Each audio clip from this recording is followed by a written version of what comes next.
Кыргыз Республикасынын эмгек сиңирген артисти Майрамбек Осмонов. Жана Кыргыз Республикасынын эл артисти Кыргызбай Осмонов. Рахмат. Майрамбек, мына жыл мына узатып баратабыз. Кудай буйрса жаңы жыл тособуз. Албетте, мына жаңы жылдын ичинде ар кандай ушул жыл ичинде жакшы окуялар болду, кубанычтуу окуялар болду, эсте кала турган даталуу күндөр болду. Мына сен айтчы, эмне жакшы иштер жасалды? Мисалы, бүгүн эмне иш кылдың сен? Бүгүн мен бир 5 Кытай көрдүм, бир өзү кетип калган окшойт дедим. Ким дейсиң? 5 Кытай көрдүм көчөдөн, бир өзү кетип калган окшойт дедим. Башка эчтеке көргөн жок. Эми да жакшы окуяларың барбы айтчы, быйылкы жылдагы? Жакшы окуялардан жакында концерт берем деп филармонияга анан бир 2 саясатчынын үйүнүн үйрөндүм машинанын ичинде жүрүп. Бирөөсү Акаев, бирөөсү Исаков. Кайсы Акаев? Аскар эмес, берки Жанар Акаев. Жанар Акаева. Анда эмесе экөөнү бир пародия кылып берчи, жаңы пародиядан. Бирок мен Жанардан уруксат сурадым. Туугандары, туушкандары болсо айтып барбаңыздар. Жо айтып барсаңыздар да айтыңыздар. Сурап турго деп. Мисалы, Жанар Акаев парламентте отурат, тиги киши баягы болуп турган учурунда өкмөттөн келген. Ошондо Жанар Акаев мынтип сурап атат. Өзү мен мындай суроо берейин дедим эле сизге.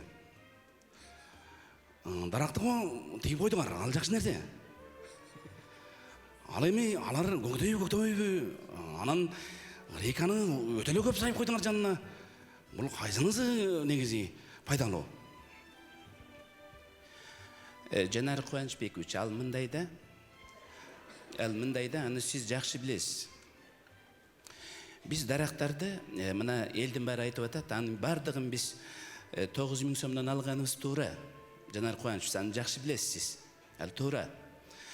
Анан анын түбүнө баягы бала кездегидей эле биз көрүп жүргөндөй эле кара күн мындай коюп коюш керек экен да, түбүнө ташташ керек экен.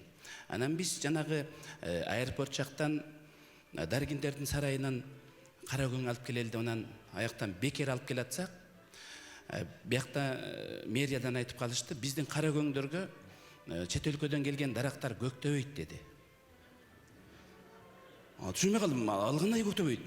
Эми кое турсаңыз, Жанар Кубанычбекович, кое турсаңыз. Анан биз башка мамлекеттен кара көң алып келатсак эле, бияктагылар айтып калышты, уже дарактар көктөп башташты, нормально алып келе бериңиздер деп. Анан Жанар Кубанычбекович, жана сиз эмени айтып атпайсызбы? Рейкалар боюнча. Ал рейкаларды биз Германиядан алдырдык, ар бири жанагы 2 метрден.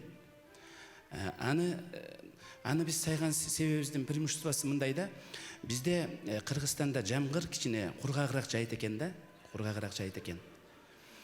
Анан ар бирин биз жанына сайып, анан мындай жакшы үмүт менен сайдык. Аны сиз туура түшүнөсүз, мен жакшы билем. Анын преимуществосу мындайда, эгерде ошол дарак Кудайдан болуп бир көктөбөй калса, ошол дарактын ордуна жана рейкалар көктөп кете берет да.